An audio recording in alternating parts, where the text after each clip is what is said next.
Hey guys, welcome back to another episode of Social Innovators, where I am your host, Chris Bell Davis, and your resident social media expert. This week, we have a special treat for you guys. It's everyone's favorite platform and everyone's favorite topic, TikTok. We have with us a special guest, a Gen Zer. Woo woo! Gen Z seems to be all knowledgeable and all knowing on all things TikTok. So, with us, we have Amber, former intern and now part-time employee here at the agency. Welcome, Amber. Welcome. Hi. Camera. Hi. How's it going? How's it going, Amber? So tell us a little about yourself and a little bit of your background. So, like you said, I am a former intern, now part-time worker. I have some background in media, but now I'm going to be working with the content studio team. Ooh, we love a new addition. So Amber, let's jump right into it. TikTok. Let's talk about TikTok. The history of TikTok. What is TikTok and why are we always saying TikTok? So TikTok is the third largest platform now, and it has shot up in popularity since 2020. That's all we talked about during the pandemic, didn't we? It's a mix of music, lip syncing, comedy, and even vlog style videos.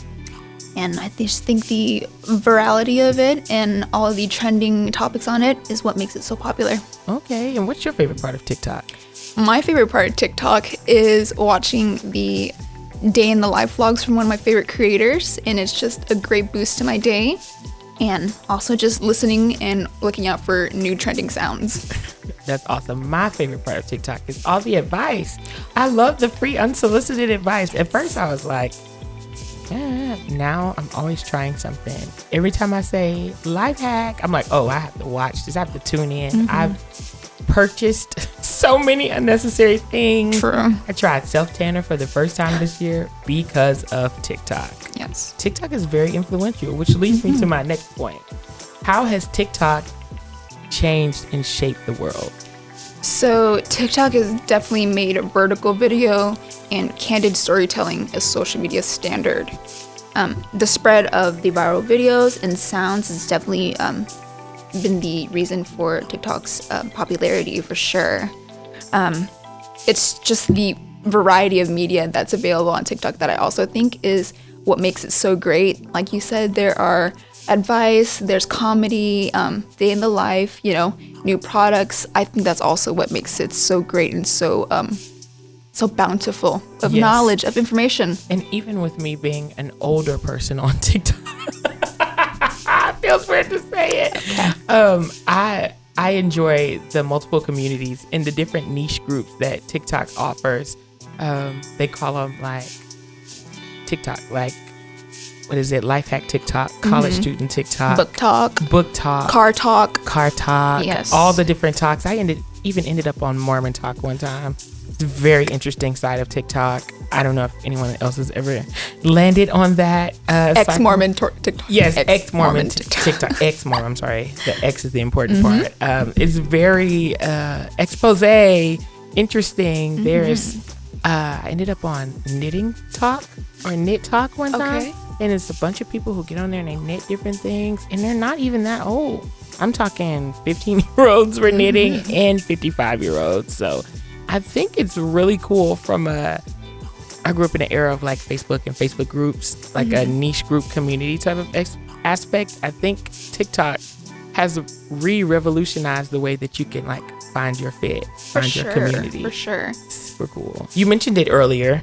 You say like you like to follow your favorite influencers, like day in the life of TikToks. How have influencers influenced the world that we do it, especially when it pertains to like TikTok? For sure. I think just the intimate conversations that are had between the creator and the audience is one thing that's definitely drawn in an audience. It feels like I'm talking to a friend, like they've become my friend. Like I am waiting for their update, like what's going on their day, what they did this weekend, what their day is like at work. That's one thing definitely I appreciate in a honest creator and an honest person. It feels like they're not it's not scripted or anything. It's just like we're having conversation, and I really like that. And I think that's cool. And I think we talked about it a couple of weeks ago. How is this a great opportunity for brands to connect with influencers on this TikTok interface? Because I know, just from my standpoint, there are a few brands that are a little worried about TikTok, and they're worried about TikTok influencers because it is so raw. It is so front facing. But how can brands benefit from that influencer? For sure. And obviously it's work between me and you. There's people that just open new products. Maybe it's not even sponsored or anything. They have a new product that they like and they really enjoy it. And people like me and you, we go right to Amazon and be like, oh, this is where I can get it. Mm-hmm. It's just the trust and the relationship that they've built with us, and the feeling that, oh, I really like this person and their content and lifestyle, so maybe I can get some benefit out of this new product as well. And definitely with brands, they can capitalize on this relationship between audience and creator during this time. Okay, cool. So if I were a brand, would I reach out to any creator on TikTok, or should it be a specific creator? Like, what is some advice for a brand wanting to engage a creator on TikTok? I think it depends on your particular product and what niche you want to reach. Because I think there are products that work more, that relate and resonate more closely to other groups. So I think it could be a good idea to reach to specific creators and see how your message is communicated between them. But I think it's a great idea also to look beyond your scope and look at other creators as well. Okay, and so one thing that I noticed just talking about TikTok and brands as it comes to influencing, brands are also apprehensive to use influencers in the TikTok realm because TikTok is so raw and honest. The other caveat is if someone doesn't like something, or if an influencer misrepresents a brand, do you think that the brand is really held responsible by this one person's views, or do people on TikTok get over it quickly? I think the viral trends and everything, they kind of come and go. So I think, yes, there may be some impact, and they may be lasting for a bit, but people really do move on. Like the next big thing will come up and we'll be excited about it, and it'll fade away just as soon. But I think there is some lessons and some things we can learn from, like flopped ads or anything, or maybe that can be even like something that grows out of like the flop ad, like it becomes a new trend or something like that. So I think there's some benefit to like, a not so ideal situation. Okay. And if I can't dance, but I can dance, I'm asking for the non-dancers who watch this podcast for advice. Is TikTok a place for a brand or a person who is not into all the dance trends? For sure. I think even now, like as we shift out of like a dancing trend, while there are still a lot of dancing and stuff like that, I think the candidness is also a part that draws people in. Me personally, at least, there are ads that I see and I don't even realize they're an ad, and those are the most impactful for me. Like it's just my creator or another creator that I see and I have watched, and I don't even realize that they're promoting a product. Yeah. Those work very well for me. That's crazy, because one of the methods that we've implemented here at the agency since me joining the social media department is the more organic stop the scroll ad. My method is to try to integrate whatever product or service in a way that is natural and not forced, because most products or services you would actually use.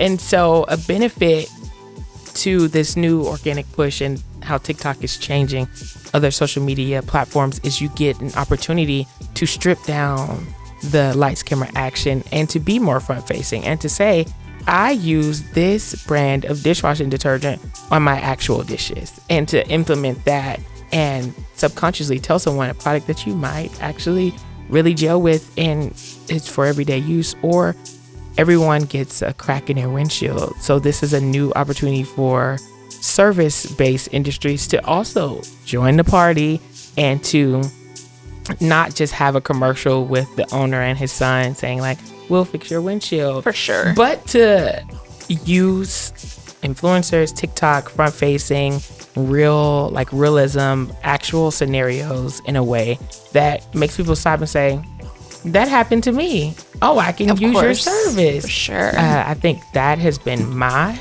most learned lesson from this whole rise of TikTok and the way that TikTok is changing everything. So that's literally my favorite part. What are some ways that you think that brands, influencers, and agencies can work together? So those three come together to create a niche and build a foundation for the brands and influencers to work together. Here at MHP, we also match influencers with brands and build that foundation for them.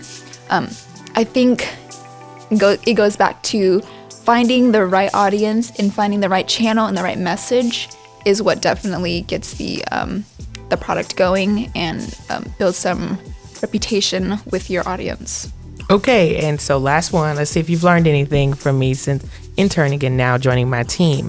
What advice would you give someone, a person, an agency, or a brand thinking about getting on TikTok and using it to promote a business or a service? Do it. That's it? Just do it? Just do it. Okay, Nike campaign? No. Well, I just think the technological and digital world is moving so quickly, and I don't think if you're not on it, then it's time to catch up.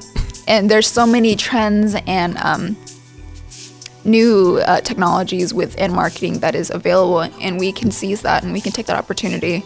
We just got to go get it.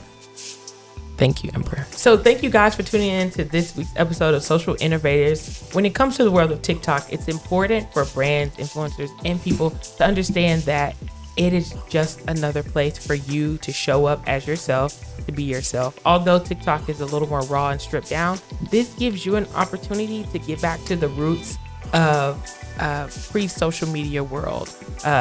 It's breaking down that glass wall. It's being able to talk to brands and creators and audiences face to face. This is your opportunity to seize it, to do it. Don't be afraid. Just know who you are when you go into spaces and places like TikTok, and stay true to your brand, and you got this. And if you need any help, reach out to us here at MHP Team SI, the Content Studio, where we can get you acclimated with the world of TikTok and social media, because that's why I'm here. So until next time, I hope you enjoyed this episode of Social Innovators. We will catch you next time.